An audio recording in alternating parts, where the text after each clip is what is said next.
ಕನ್ನಡಿಗ ಅಧಿಕಾರಿಗಳ ಮೇಲೆ ದೌರ್ಜನ್ಯವಾಗ್ತಾ ಇದೆ. ಐಪಿಎಸ್ ಅಧಿಕಾರಿಗಳ ಕರ್ಮಕಾಂಡವನ್ನ ಬಿಚ್ಚಿಡ್ತೀನಿ, 30 ನಿಮಿಷ ಸಮಯ ಕೊಡಿ, ಕರ್ಮಕಾಂಡ ಬಿಚ್ಚಿಡ್ತೀನಿ ಅಂತ ಪತ್ರ ಬರೆದು ಸಮಯವನ್ನ ಕೇಳಿದ್ದಾರೆ DCRE SP Kashi.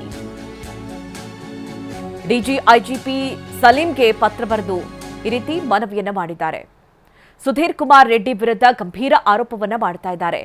Mangaluru commissioner Sudhir Kumar Reddy ಅವರು ಕೆಳ ಹಂತದ ಅಧಿಕಾರಿ ಸಿಬ್ಬಂದಿಗೆ ದೌರ್ಜನ್ಯವನ್ನ ನೀಡ್ತಾ ಇದ್ದಾರೆ. ಮುಕ್ತವಾಗಿ ಮಾತನಾಡೋದಕ್ಕೆ ಅವಕಾಶವನ್ನ ನೀಡುವಂತೆ ಪತ್ರವನ್ನ ಬರೆದಿದ್ದಾರೆ. ಸಿಎಂ ಗೃಹ ಸಚಿವರ ಎದುರೇ ಮಾತನಾಡೋದಕ್ಕೆ ಅವಕಾಶಕ್ಕೆ ಮನವಿಯನ್ನ ಮಾಡಿದ್ದಾರೆ. ಸುಧೀರ್ ಕುಮಾರ್ ರೆಡ್ಡಿ ಸೇರಿ ಹಲವರ ವಿರುದ್ಧ ಈ ರೀತಿ ಕಾಶಿ ಅವರು ಆರೋಪವನ್ನ ಮಾಡ್ತಾ ಇದ್ದಾರೆ. ಹೊರ ರಾಜ್ಯದ ಐಪಿಎಸ್ ಅಧಿಕಾರಿಗಳ ಮೇಲೂ ಕೂಡ ಗಂಭೀರ ಆರೋಪವನ್ನ ಮಾಡ್ತಾ ಇದ್ದಾರೆ. ನೋಡಿ, ಕನ್ನಡಿಗ ಅಧಿಕಾರಿಗಳ ಮೇಲೆ ದೌರ್ಜನ್ಯ ಆಗ್ತಾ ಇದೆ. ಐಪಿಎಸ್ ಅಧಿಕಾರಿಗಳ ಕರ್ಮಕಾಂಡವನ್ನ ಬಿಚ್ಚಿಡ್ತೀನಿ ಅಂತ ಹೇಳಿ 30 ನಿಮಿಷ ಸಮಯ ಕೊಡಿ ಅಂತ ಹೇಳಿ ಪತ್ರ ಬರೆದು ಮನವಿಯನ್ನ ಮಾಡಿದ್ದಾರೆ ಡಿಸಿಆರ್ಇ ಎಸ್ಪಿ.